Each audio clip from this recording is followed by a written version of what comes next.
Boa noite, o Conexão Porto Indústria desta segunda-feira está começando. E no próximo dia 29 será lançado em São José dos Campos o livro Saga, do 14 Bis, a criação da Embraer. A obra do jornalista Rui Gonçalves Barbosa vai ser apresentada ao público em evento na Associação dos Pioneiros e Veteranos da Embraer, às 19h.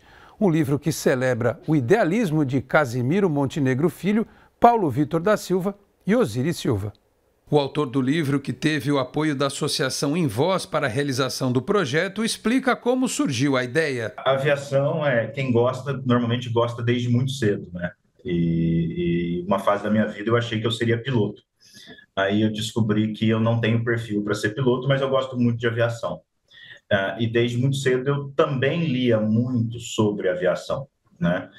E quando eu me tornei jornalista, eu acabei fazendo muita reportagem sobre aviação. E depois de passar quase 14 anos em TV, eu migrei para uma revista. Eu fui editor-chefe de uma revista de aviação. Nessa época, o seu Osiris Silva, fundador da Embraer, era o principal colunista da revista. E aí eu comecei a ter um relacionamento com ele de editor e colunista, né? Esse relacionamento acabou se aprofundando e eu saí de São Paulo e vim para São José dos Campos, que é a terra que ele também escolheu para viver. E quando eu trabalhei com ele na revista, eu entendia que era necessário a gente ter um livro que contasse essa história, que pudesse contar ela detalhadamente. Qual era a minha percepção? As histórias que eram contadas sobre a criação da Embraer, elas eram muito focadas em cima do seu Osiris, e o seu Osiris dizia o seguinte: eu não fiz sozinho, né? E você pode imaginar que construir uma indústria aeronáutica no Brasil da década de 60 seria impossível se ele fizesse sozinho. Então, era necessário reconhecer o trabalho daqueles que estavam junto com ele. São 3 pessoas, são 3 grandes nomes.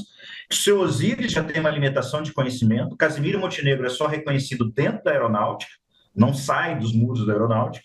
E o Paulo Vitor da Silva é muitas vezes desconhecido até dentro da aeronáutica. Os 3 eram militares da FAB, e é muito interessante a forma como eles conseguiram criar uma indústria dentro de uma organização militar, né? É uma questão de muito idealismo e capacidade de não desistir de um sonho. Rui Gonçalves Barbosa também percebeu a necessidade de levar esta história para um público carente de conhecimento sobre uma das mais importantes empresas do Brasil. A gente não consegue olhar para o passado e ver muito longe. A gente mal e mal se lembra do que aconteceu nesse país no mês passado, né? Então, a gente não tem essas referências. E durante esse processo de elaboração do livro, ainda não estava... A gente ainda não tinha iniciado o processo efetivo, mas estava no meu processo pessoal de elaboração desse livro. Eu fazia um MBA aqui em São José dos Campos, e num determinado módulo desse MBA a gente precisava analisar perfis de liderança. E a sala foi dividida em grupos, e esses grupos selecionaram líderes para contar a história. Eu não me lembro exatamente quantos grupos eram na sala, mas eu me lembro que 2 grupos escolheram Barack Obama. Um grupo escolheu Michelle Obama. Um outro grupo escolheu o Bernardinho. E eu escolhi o Osiris Silva. Quando eu falei que a análise era sobre o Osiris Silva, metade de uma sala de MBA em São José dos Campos não sabia quem ele era. Então, foi um diagnóstico muito claro sobre a gente não ter referências sobre quem realizou grandes trabalhos ao longo da nossa história. E aí eu estou falando de uma população que deveria saber. Estudantes de MBA em gestão e liderança de São José dos Campos, não saber quem foi o maior líder que ajudou a transformar essa cidade na cidade que ela é. Então, é um fator bastante importante de você perceber a necessidade de trazer isso. E aí, não trazer apenas os seus Osiris, trazer os seus Osiris dentro de um contexto. E um contexto histórico, porque a gente aborda pouco mais de 60 anos dessa história. O voo do 14 Bis foi em 1906, o decreto de criação da Embraer foi em 69. Então, entender um pouco o que se passou de uma ponta a outra, e também fazer algumas comparações. Pô, onde é que a gente estava quando o mundo estava nesse estágio? Se você parar para pensar, 69 foi o ano que o homem pisou na Lua. E foi o ano que a gente conseguiu dar o primeiro passo para colocar uma indústria que necessitou de outros quase 50 anos para se consolidar como a terceira maior do mundo. E concluiu ressaltando que a publicação foi concebida com o apoio de uma lei de incentivo e que o objetivo é distribuir gratuitamente alguns exemplares para a comunidade. O lançamento desse livro vai ser no dia 29 de outubro, então a gente está a 2 semanas do lançamento dele. Esse livro ele foi produzido a partir da Lei de Incentivo Fiscal da Fundação Cassiano Ricardo, que é a área de cultura do município aqui de São José dos Campos. Então, e a Embraer foi a empresa que viabilizou isso.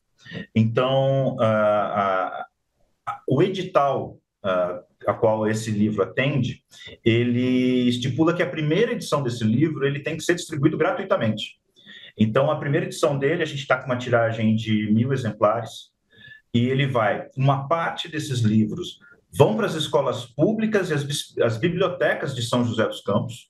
Então, ele vai abastecer o município com essa história, que é uma história que diz respeito a muitas das pessoas aqui. Uma parte disso vai para a Embraer, e a Embraer vai destinar esses livros, vai presentear pessoas com esse livro para difundir essa história. E uma parte desses livros fica com o Envoz, que é essa associação que foi fundada a partir dos preceitos do seu Osiris Silva, também para fazer destinações. Eu acredito que, no final, a gente não vai distribuir os 1.000 exemplares. Então, a gente vai ter uma possibilidade, um número, que eu ainda não sei exatamente qual é, que a gente vai poder distribuir para quem quiser. Então, a gente vai entrar num processo de definir qual vai ser a forma, se a gente vai mandar pelo correio, a gente vai definir ainda isso. Nesse momento, o foco agora é fazer o lançamento dele no dia 29. E a partir disso, depois da distribuição dos exemplares, a gente vai ver qual é o total geral que sobra, e aí a gente inicia um processo de distribuição para os interessados. Confira agora a agenda desta semana do Instituto Brasileiro de Infraestrutura e da Frente Parlamentar de Portos e Aeroportos. A Frente Parlamentar Mista de Portos e Aeroportos abriu os trabalhos nesta segunda-feira, realizando despachos e reuniões internas junto ao Instituto Brasileiro de Infraestrutura. Na terça-feira pela manhã, membros da Frente Parlamentar Mista de Portos e Aeroportos e do IBI participam de uma audiência pública promovida pela Comissão de Infraestrutura do Senado, que vai tratar sobre a descarbonização do setor portuário nacional. O pedido da audiência pública é do membro da Frente Parlamentar, o senador Espiridião Amin. À tarde é a vez do diretor-presidente do IBI, Mário Povia, participar da audiência pública da Agência Nacional de Transportes Terrestres, que trata sobre o processo de renovação antecipada da Ferrovia Centro-Atlântica, a FCA. A audiência acontecerá em Vitória, no Espírito Santo. Na quarta-feira acontece a reunião ordinária do Comitê Temático 05, que discute a política ESG no setor de infraestrutura. Na sexta-feira, o diretor-presidente do IBI finaliza os trabalhos participando de mais uma audiência pública da NTT, que trata da renovação da concessão da FCA. A sessão pública, desta vez, será realizada em Salvador, na Bahia. E o Conexão Porto Indústria de hoje fica por aqui. Nós voltamos amanhã, 19h30 da noite. Muito obrigado a todos pela audiência, um grande abraço e até lá. Tchau, pessoal.